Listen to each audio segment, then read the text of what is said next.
আমি ধ্বংস। এই জীবনে যতটুকু দুঃখ আমি পেয়েছি, সত্যি বলছি, তার এক বিন্দু পরিমাণও বহন করার শক্তি আমার ছিল না। কখনো চাইলেই কাঁদতে পারিনি, কখনো কারো কাঁধে মাথা রেখে বলতে পারিনি আমি ভালো নেই। তাই নিজের ভিতরেই সব জমিয়েছি হাসি মুখের আড়ালে, নীরবতার গভীরে।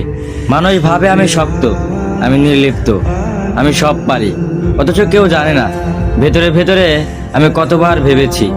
একা রাতে বালিশ ভিজিয়েছি, চোখের জল দিয়ে গোপনে যুদ্ধ চালিয়ে গেছি। আমি নিজেকে এতবার জোড়া লাগিয়েছি যে এখন নিজের আসল রূপটাই ভুলে গেছি। কখনো ভাবিনি হয়তো এই দুঃখগুলো সামলে নিতে পারবো, হয়তো সময় ঠিক করে দিবে সবকিছু।